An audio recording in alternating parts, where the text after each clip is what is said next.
Yes. Yes. Is my voice audible? Yes. Okay, thank you.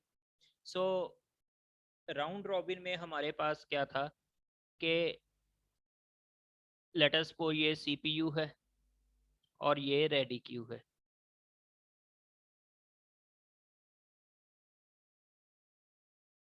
अब यहाँ से कोई प्रोसेस यहाँ पे वर्क आया, late us suppose P1 P2 P3 P4, और सेकेंडरी मेमोरी में अब बाकी प्रोसेसेस वेट कर रहे हैं P5 P6 P7 P8।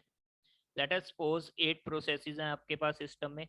तो हर प्रोसेस के कॉरस्पॉन्डिंग आपने कोई टाइम क्वांटम फिक्स कर दिया कि सीपीयू पे एक प्रोसेस मैक्सिमम 2 सेकंड्स ही एग्जीक्यूट करेगा। सो पहले P1 आएगा और ये 2 सेकंड्स करेगा। तो गैंट चार्ट में ऐसे आपके पास बनेगा P1 P2 2 2 सेकंड्स के लिए, 0 से 2 तक ये, 2 से 4 तक ये, 4 से 6 तक ये, 6 से 8 तक, एंड सो ऑन। तो जैसे ये P1 एग्जीक्यूट हो जाएगा तो P5 क्यू में आ जाएगा, ये आगे हो जाएंगे। ठीक है।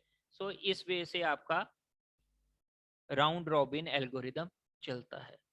So let us do a numerical on round robin algorithm so you can get a clear idea of this algorithm. Let us suppose हमारे पास ऐसे डेटा सेट में given है, there are 4 processes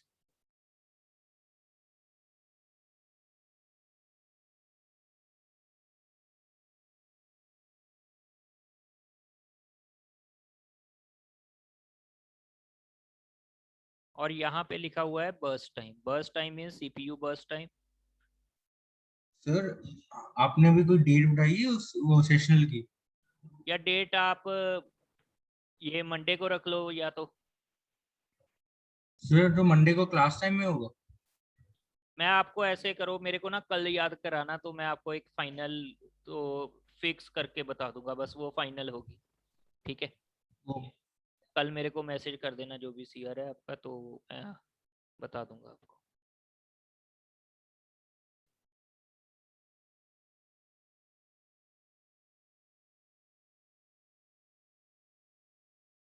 बस टाइम थोड़ा कम रख लेते हैं।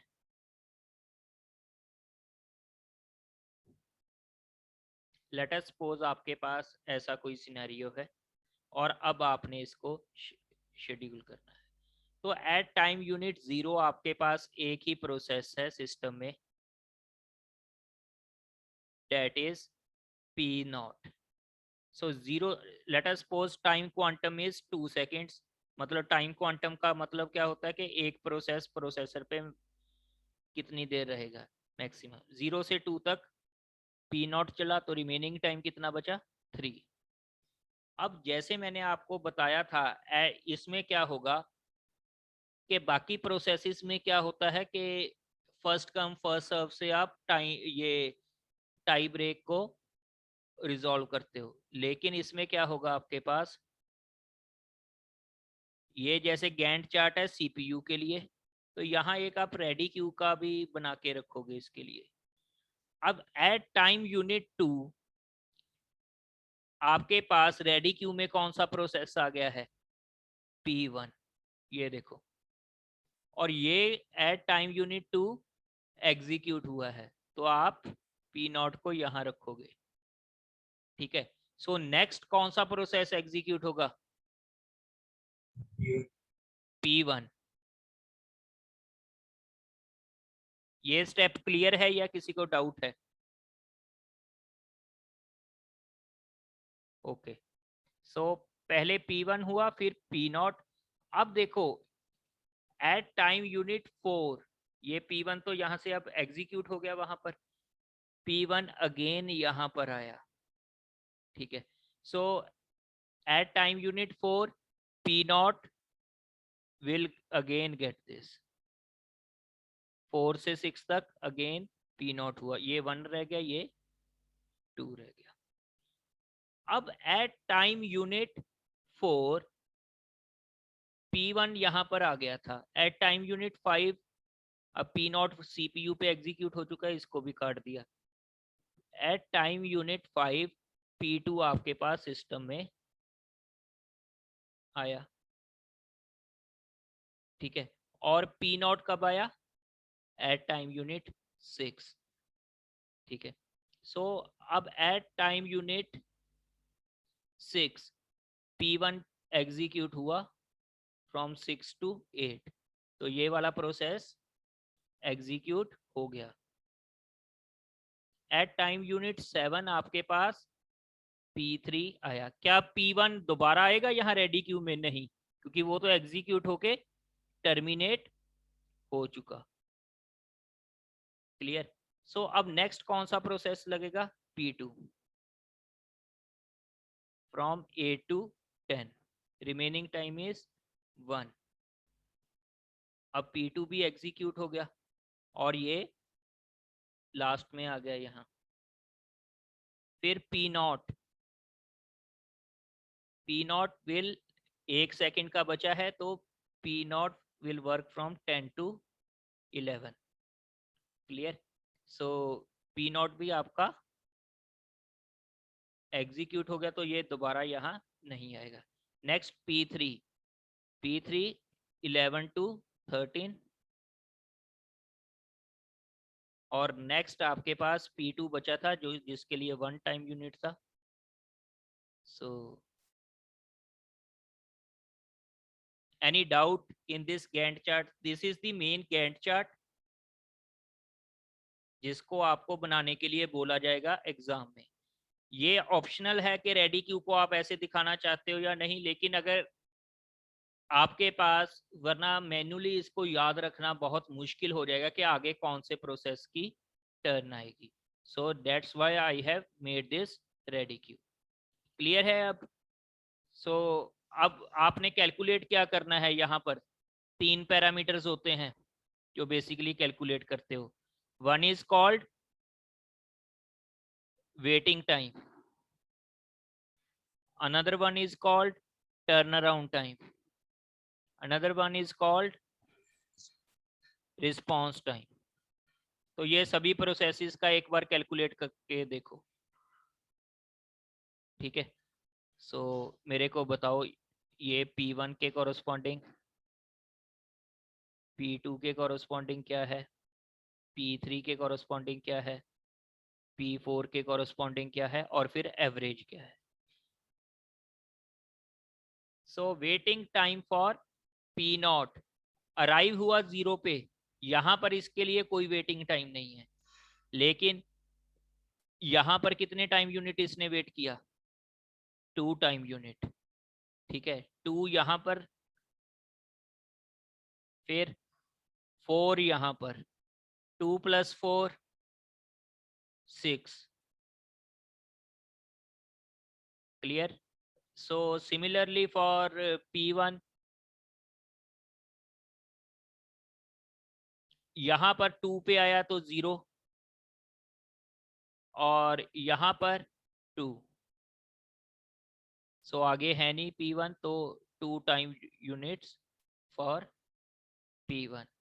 P2 अराइव हुआ 5 पे, और प्रोसेसर इसको मिल रहा है 8 पे, तो 3 टाइम यूनिट्स यहाँ पे, और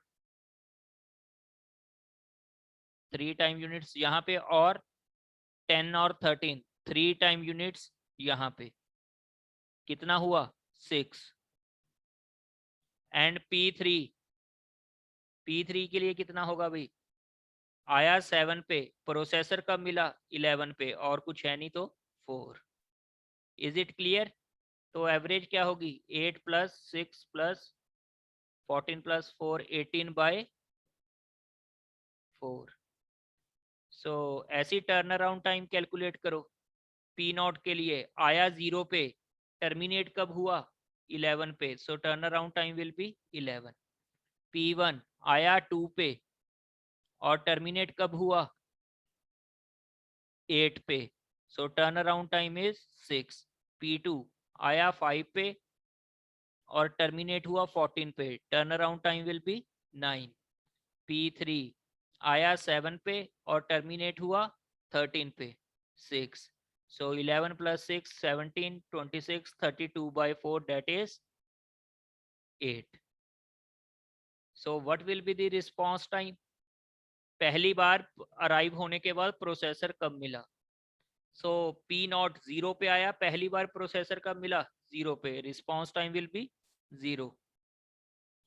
P1 आया 2 पे, प्रोसेसर भी 2 पे मिल गया, response time will be 0. P2 आया 5 पे, प्रोसेसर मिला 8 पे, response time will be 3. P3 आया 7 पे, प्रोसेसर मिला 11 पे, response time will be 4. 7/4. Yes, any doubt in this numerical? Any doubt in this numerical? Clear?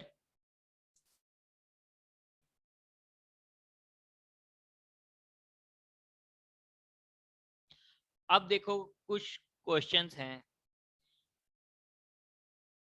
कि आपके पास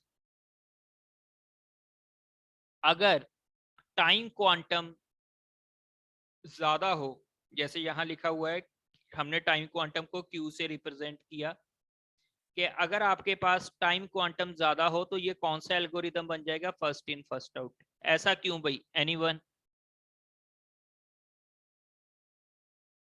Let us suppose in the previous numerical time quantum was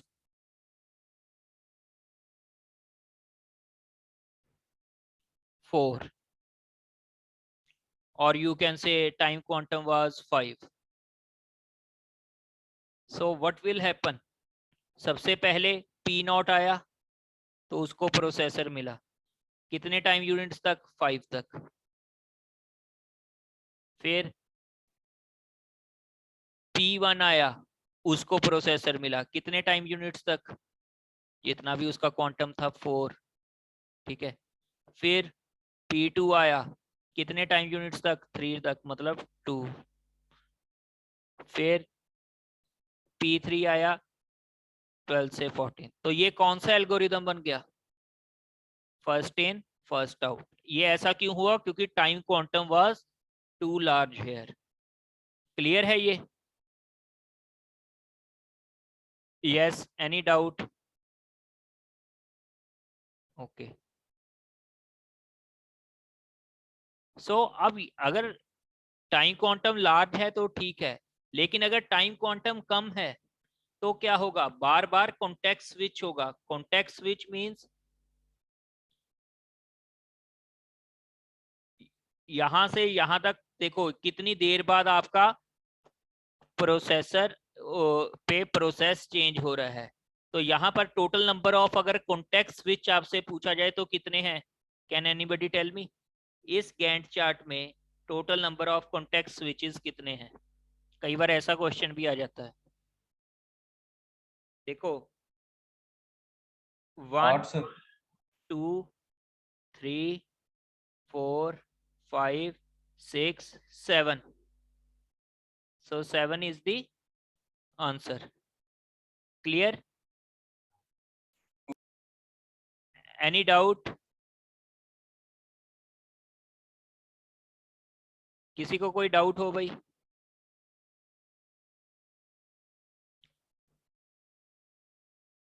ठीक है. So if ये slide में अगर कोई प्रॉब्लम नहीं है, देखो यहाँ पे एक और है. If there are n processes in the ready queue and the time quantum is q, then each process gets 1/n CPU time in chunks at most q time units at once. No process waits more than n minus q time units. ये clear है ये line? अगर आपके पास n processes ready queue में है, अगर जितना भी टाइम क्वांटम होगा, मैक्सिमम कितना वेट करना पड़ेगा एक प्रोसेस को?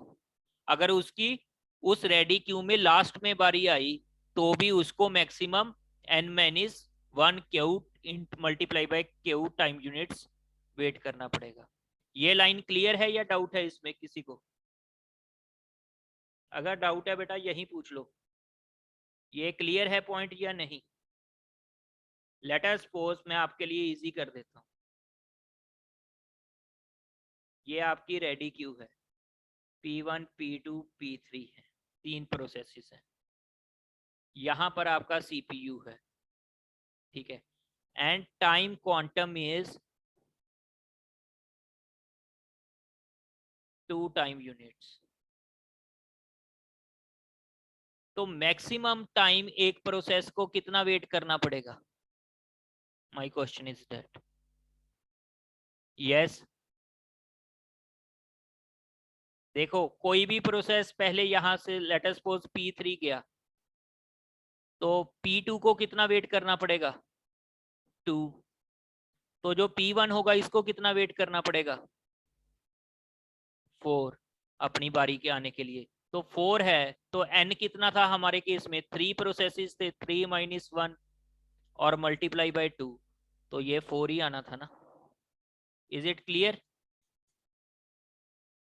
यस और नो? यस। ओके।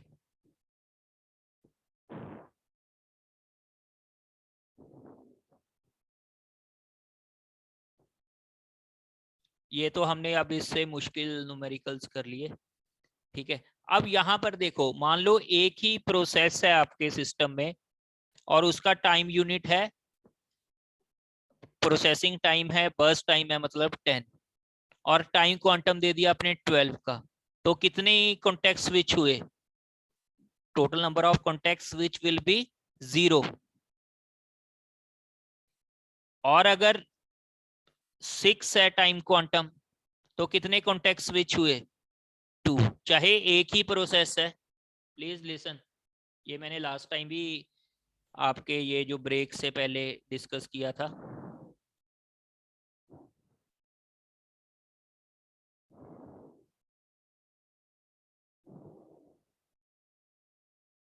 अगर ऐसा केस हो तो हम बड़े आसानी से इसको चेंज कर देते हैं, लेकिन अगर यही केस है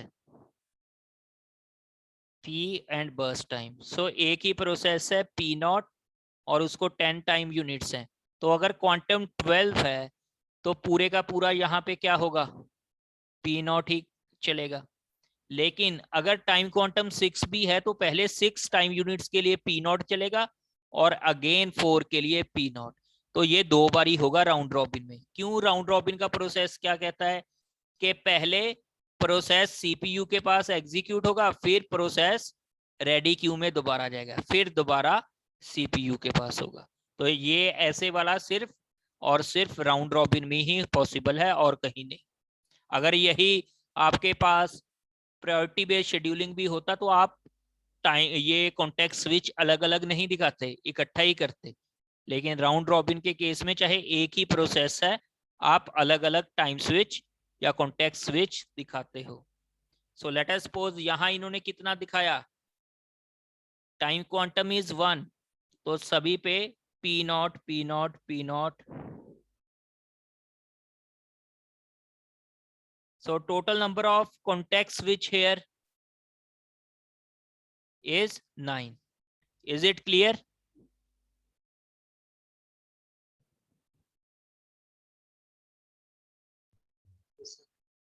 ओके।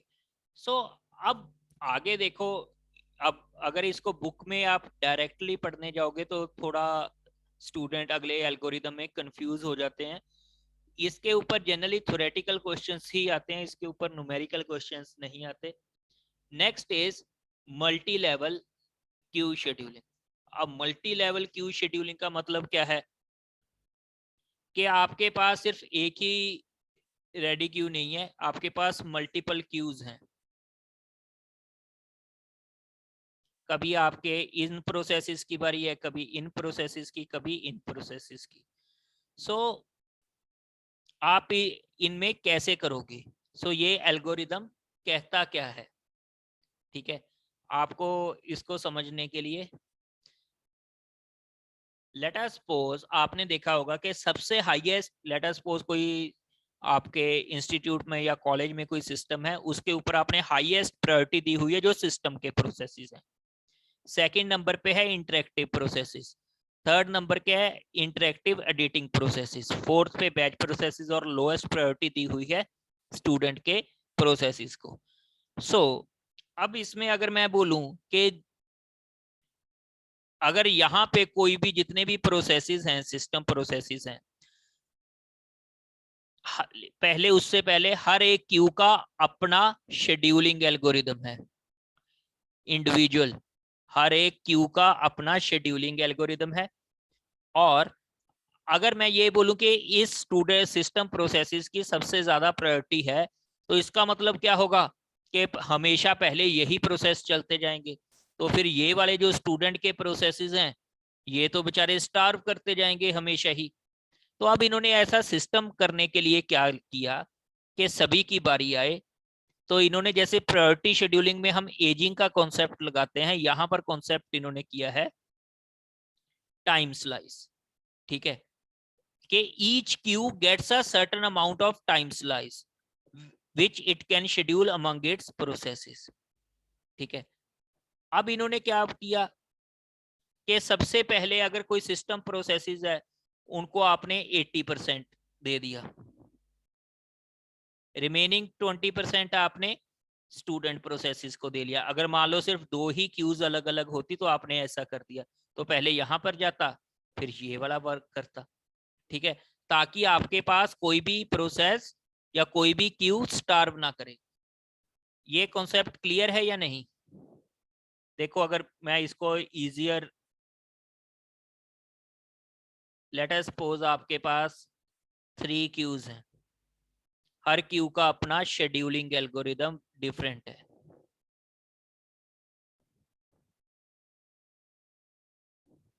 ठीक है, अब यहां भी कुछ प्रोसेसेस होंगे, यहां भी कुछ प्रोसेसेस होंगे, यहां भी कुछ प्रोसेसेस होंगे। अगर इस वाली क्यू की हाईएस्ट प्रायोरिटी है, तो अगर मैं ये बोलूं कि हमेशा हाईएस्ट प्रायोरिटी वाला पहले चलेगा, तो ये वाली क्यू की तो कभी टर्न ही नहीं आएगी। तो ये वाली क्यू के प्रोसेसेस हमेशा स्टार्व करेंगे। तो उन्होंने वे क्या निकाला कि आप टाइम को डिवाइड कर दो, कि पहले आपने 70% इसको दे दिए, फिर 20 इसको दे दिए, 10 इसको दे दिए, ताकि इन प्रोसेसेस की भी टर्न आ जाए। लेकिन आपने प्रायोरिटी पे किनको रखा? इसको। Clear? Any doubt? Yes, any doubt? Okay, so ये तो हो गया मल्टी लेवल क्यू शेड्यूलिंग। इसके आगे है multi level Q feedback scheduling.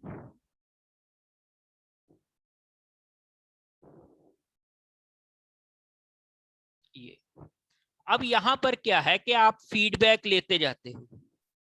ठीक है, लेट अस सपोज अब यहां पर पिछली में क्या था, ये वाली चीज मिसिंग थी, ये जो फीडबैक जा रही है ना उसमें ये वाली चीज मिसिंग थी। अब यहां पर क्या है कि पहले तो आपके यहां वाले ये वाले प्रोसेस शेड्यूल होंगे। यहां पर भी राउंड रॉबिन है, यहां पर इन्होंने टाइम क्वांटम दिया हुआ है 8 का। अगेन यहां पे भी राउंड रॉबिन है और यहां पे टाइम क्वांटम दिया हुआ है 16 का। फिर लास्ट में फर्स्ट कम फर्स्ट शेड्यूलिंग। अब मान लो, मैं ये जरूरी नहीं कि इतना इतना ही टाइम क्वांटम हो, हर क्यू का अलग अलग से शेड्यूलिंग एल्गोरिदम हो सकता है। लेकिन यहाँ पर क्या दिया हुआ है कि इसका राउंड रॉबिन है, इसका राउंड रॉबिन है, इसका फर्स्ट कम फर्स्ट सर्व है। तो मान लो आपके पास सिचुएशन ऐसी आ गई, P1 का बर्स्ट टाइम दिया हुआ था आपको 8, P2 का बर्स्ट टाइम दिया हुआ था 15, P3 का बर्स्ट टाइम दिया हुआ था 20। तो जो प्रोसेस P1 है, लेट अस सपोज ऐसे ये क्यू में थे P1, P2, P3। तो जो प्रोसेस P1 है वो यहीं पर पहले 8 सेकंड अपने Q1 में गया और वो टर्मिनेट हो गया क्योंकि उसका बर्स्ट टाइम पूरा हो गया। अब प्रोसेस P2 और P3 के साथ क्या होगा? प्रोसेस P2 पहले 8 टाइम यूनिट्स यहां पर बिताएगा 8 milliseconds, then it will move to second number Q. तो यहां पर इसका प्रोसेस P2, प्रोसेस P3 और रिमेनिंग टाइम कितना रह जाएगा? 7 and 12। तो जब इसकी बारी आएगी तो P2 यहाँ पर टर्मिनेट हो जाएगा, क्योंकि टाइम क्वांटम कितना है यहाँ 8, वहां कितना था 7, तो वो ये वाला प्रोसेस तो टर्मिनेट हो गया। लेकिन ये वाले प्रोसेस के 4 टाइम यूनिट्स बचे हैं, तो ये वाला प्रोसेस एक अनदर क्यू में नीचे आएगा और यहाँ पर P3 होगा, तो ये 4 टाइम यूनिट्स अपने फर्स्ट कम फर्स्ट सर्व में बिताएगा। इज इट क्लियर और एनी डाउट?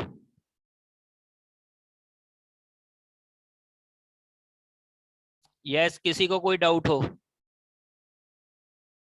राउंड रॉबिन किसका है?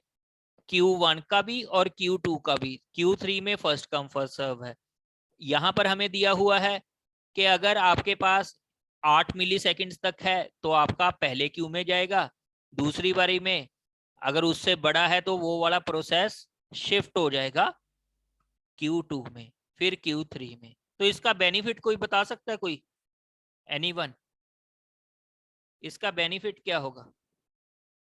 कोई एक प्रोसेस अगर ज्यादा टाइम ले रहा है तो उसकी वजह से किसी और हाँ, देखो लेट अस सपोज पिछली वाले में क्या था कि मैंने इस तरह से डिवाइड किया हुआ है 70%, 20% और 10%।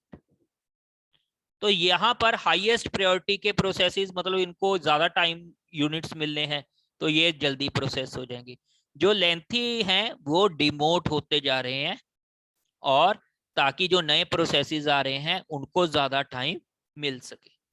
क्लियर? ये 70%, 20%, 10% का मीनिंग क्या है कि 70% ऑफ द टोटल टाइम ये वाली रेडी क्यू एग्जीक्यूट होगी। कहां पे? सीपीयू पे। 20% ये वाली क्यू और 10% ऑफ द टाइम ये वाली क्यू। अगर यहीं पर यही वाले प्रोसेसेस को रहते तो क्या होना था? जो कि इस क्यू में फंसे हुए हैं या इस क्यू में प्रोसेसेस हैं उनको ही प्रोसेसर बार बार मिलता, नीचे वालों की बारी कम आती। लेकिन यहां तो आपने एक क्राइटेरिया टाइम का रख लिया, एक्चुअल में कोई भी क्राइटेरिया हो सकता है। ठीक है, so this is all about scheduling algorithms. अब आपके पास देखो टेंटेटिव हमारा सिलेबस क्या है कि अभी तक हमने चैप्टर 1 किया है, चैप्टर 3 किया है, चैप्टर 5 में शेड्यूलिंग एल्गोरिथम्स किए हैं। अभी इसके बाद हमारा एम है कि चैप्टर 6 दैट इज डेडलॉक्स, हम उसको फिनिश करके ये वाले में से आपका वो सेशनल ले लें।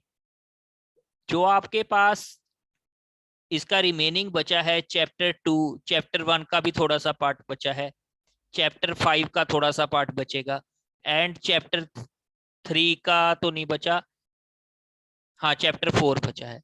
ये हम उसके बाद कवर कर लेंगे क्योंकि ये थ्योरेटिकल है। ठीक है, सो इसको हम सिलेबस रखेंगे। तो मैं देख लूंगा एक बार जाकर के कब तक ये कवर होगा, तो उतना ही आपको ये जो आपका एग्जाम होगा इसमें ऑनलाइन उसमें पूछा जाएगा। Any doubt?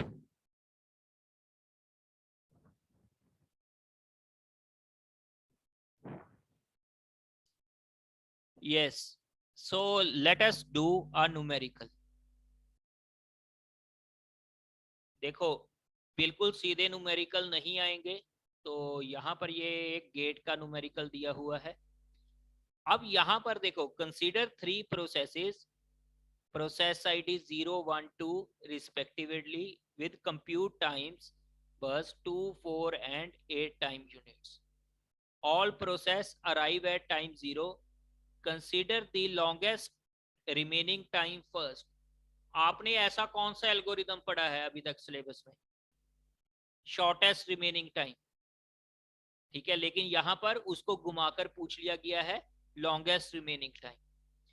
In LRTF, ties are broken by given priority to the process with lowest process ID. Lowest process ID मतलब पहले प्रोसेस 0 को प्रायोरिटी देनी है, फिर प्रोसेस 1 को, फिर प्रोसेस 2 को। The average turn around time is, yes, इसको अगर हमने कैलकुलेट करना है, देखो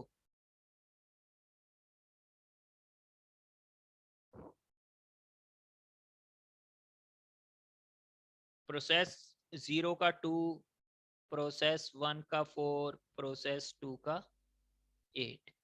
अब ये लॉन्गेस्ट रिमेनिंग टाइम है, ठीक है।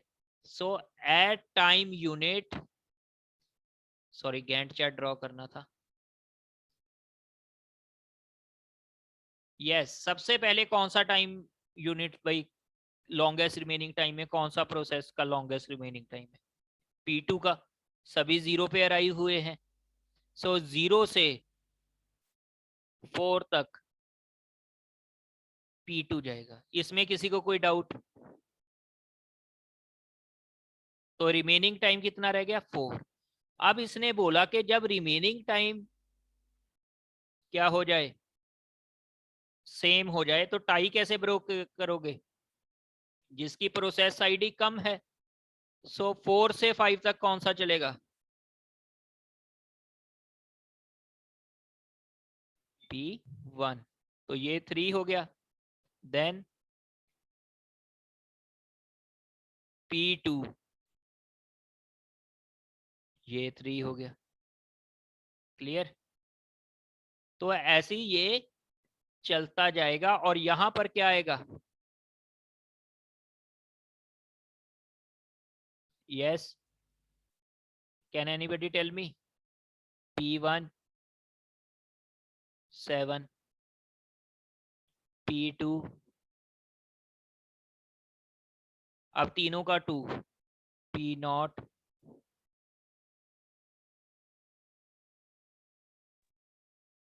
P1, P2,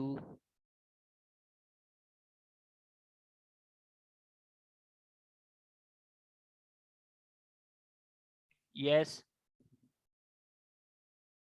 अब यहां पर क्या आएगा अभी?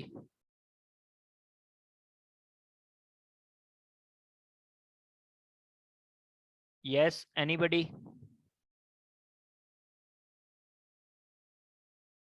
P0, P1, P2। So turn around time for P0 आया कब? 0 पे। एग्जीक्यूट कब हुआ? 12 पे। Turn around time for P1 आया कब? 0 पे। एग्जीक्यूट कब हुआ? 13 पे। Turn around time for P2 आया कब? 0 पे। एग्जीक्यूट कब हुआ? 14 पे। Divide by 3। सो आंसर क्या आएगा? 39/3, डेट इज 13। Any doubt? इस न्यूमेरिकल में कोई डाउट हो? ये मैंने एक हिंट दिया कि इस टाइप के क्वेश्चंस आ सकते हैं, ठीक है, सीधे क्वेश्चंस नहीं आएंगे। क्लियर?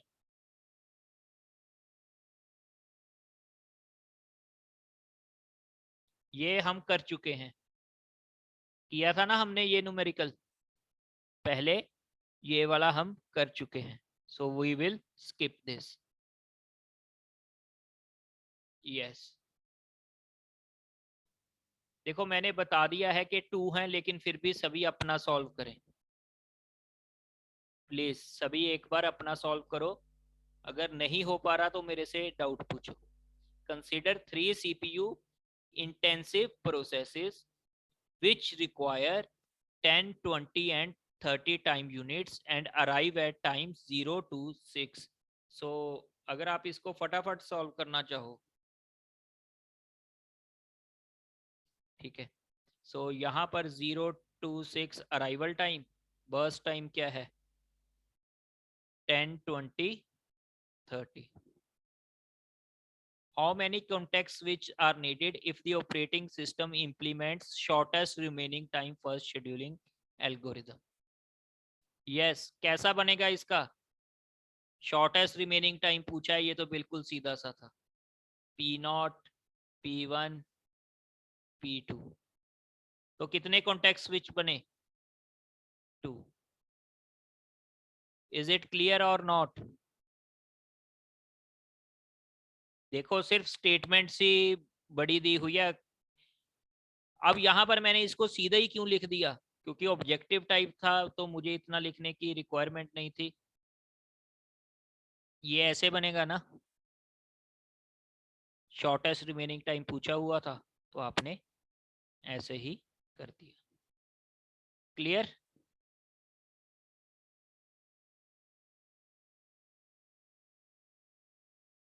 यस।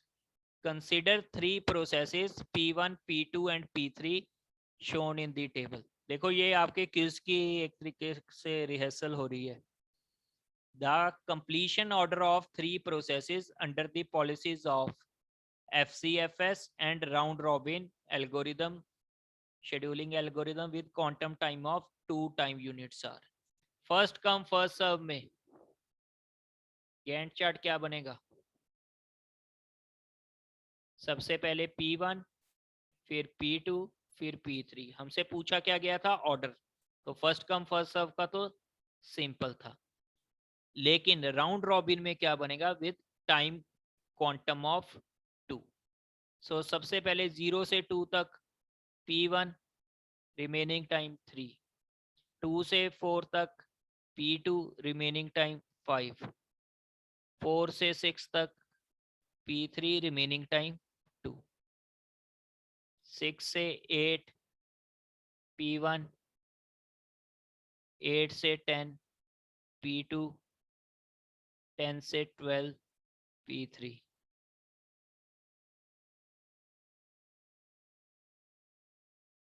सॉरी मैं गलती कर गया, सॉरी मैंने पढ़ा नहीं। उसका अराइवल टाइम क्या था? 3 था। So for the round robin आप कैसे करोगे? 0 से 2 P1, 2 से 4 P2। सो यहाँ पर क्या आएगा? 3, 5।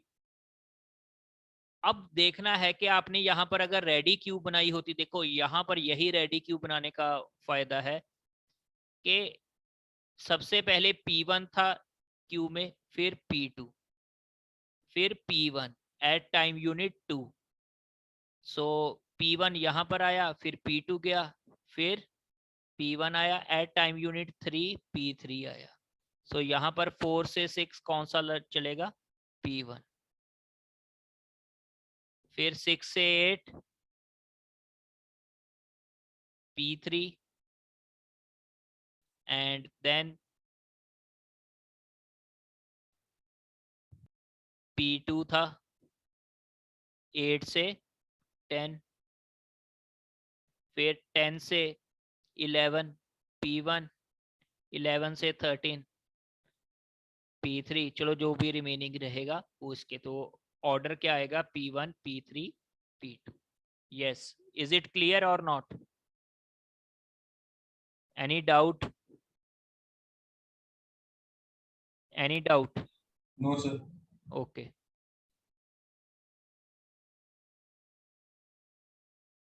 Yes. Which of the following statements are true? Shortest remaining time for scheduling may cause starvation. Is it true or false? It is true. क्यों भाई? मे बी एक प्रोसेस है उसका 25 टाइम यूनिट्स है, बाकी सभी कम वाले हैं, तो उस बेचारे की तो कभी टर्न आएगी नहीं, तो वो स्टारवेशन हो जाएगी। प्रीम्प्टिव शेड्यूलिंग में कॉज स्टारवेशन। यस, ये तो ऊपर वाली स्टेटमेंट का ही है ना। शॉर्टेस्ट रिमेनिंग टाइम क्या प्रीम्प्टिव है या non preemptive? Anybody? Shortest remaining time algorithm आपका प्रीम्प्टिव एल्गोरिदम है या नॉन प्रीम्प्टिव? प्रीम्प्टिव। प्रीम्प्टिव। सो ये भी एक फर्स्ट और सेकंड स्टेटमेंट्स तो सिमिलर ही होगी। Third statement, round robin is better than first come first serve in terms of response time. ये भी ट्रू है। ठीक है, क्लियर? Any doubt? यस, ये देखो अब ये न्यूमेरिकल देखने में ही लेंथी है, इसको सॉल्व करो आप। इतना देखने में देखो कितनी बड़ी स्टेटमेंट्स हैं, कई स्टूडेंट्स तो देखकर ही छोड़ देंगे, लेकिन एक्चुअल में अगर आप देखोगे तो इतना है नहीं। 3 processes A, B and C execute a loop of 100 iterations. 100 iterations का loop है. In each iteration of the loop, a process performs a single computation that requires TC CPU milliseconds and then initiates a single input-output operations that last for TIO milliseconds. It assumed that computer where the process execute the sufficient number of input-output devices and the OS of the computer assigns different input-output devices to each process. तो इसका मतलब क्या है, जैसे हमने numerical में एक में किया था कि input output devices overlap each other, मतलब पैरेलल में अलग अलग प्रोसेस को हो सकती है. Also scheduling overhead of the OS is negligible. तो ये कैरेक्टरिस्टिक्स हैं.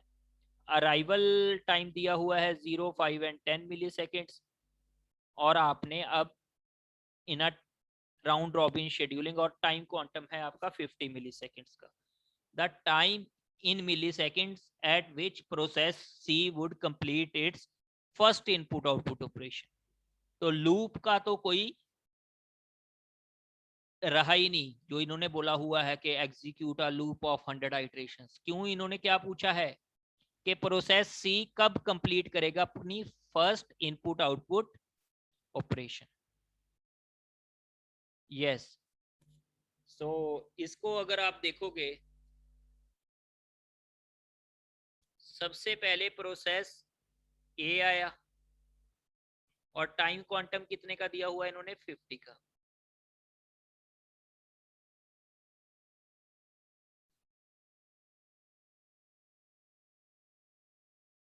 फिर बी आया,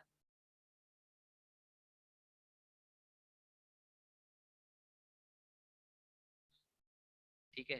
फिर आया आपका सी.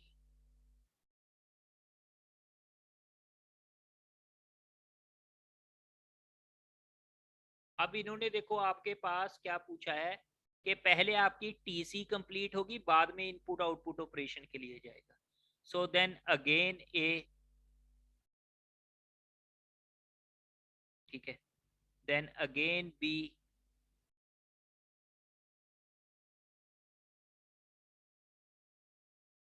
Then again C from 250 to 300. ठीक है. सो इस बार ये तो खत्म हो गया, ये कितना रह गया 250, ये कितना रह गया 100. फिर बी, फिर सी, तो ऐसे होगा तो इसका कितना रह गया 200, इसका कितना रह गया 50. फिर बी, फिर सी. तो इस पॉइंट पे आपका ये खत्म हो जाएगा. तो आप अगर यहाँ पर लिखोगे ये 350, ये 400, ये 450, ये 500. So at time unit 500 C has completed it's TC. So उसके बाद इसको इनपुट आउटपुट कब खत्म होगा, उसके बाद, मतलब 500 प्लस 500 एट 1000 मिली सेकेंड्स. यहाँ ये स्टेप क्लियर है या नहीं? देखो क्वेश्चन में क्या दिया हुआ है कि पहले आपका टीसी लेगा एक प्रोसेस कंप्यूटेशन टाइम, उसके बाद इनपुट आउटपुट के लिए. तो सी प्रोसेस की एग्जीक्यूशन प्रोसेसर के पास कब खत्म हुई, एट टाइम यूनिट 500. तो इनपुट आउटपुट के लिए उसको और कितना टाइम चाहिए था 500. So 500 plus 500 at 1000 milliseconds process C would complete its first input output operation. Is it clear? Any doubt? Yes. So that's all for the today's lecture. Thank you.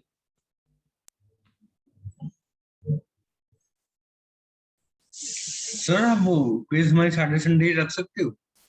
कैसे? Saturday Sunday हो सकती है हमारी quiz? यार मैं आपको कल बताऊंगा, ठीक है, क्योंकि मुझे ऐसे है कि जो डेडलॉक, फिर पता आप लोग क्या बोलोगे अगर मैंने इसी सैटरडे रख दिया कि सर डेडलॉक तो हमारा ये वेडनेसडे थर्सडे तक हुआ है तो आपने वही डाल दिया, ठीक है।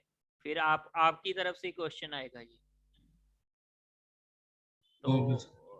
मतलब कि मेरे को तो कोई वो है ही नहीं, Saturday Sunday will be the best time अगर आप रखना चाहोगे, क्योंकि अभी आपके दूसरे तो नहीं चल रहे, आपके एग्जाम तो हो चुके हैं यस सेकेंड सर, ईयर, आप वही बार सेट है।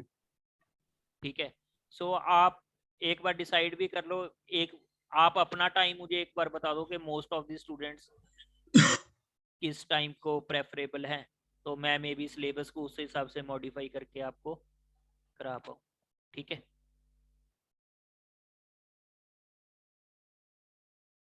ओके।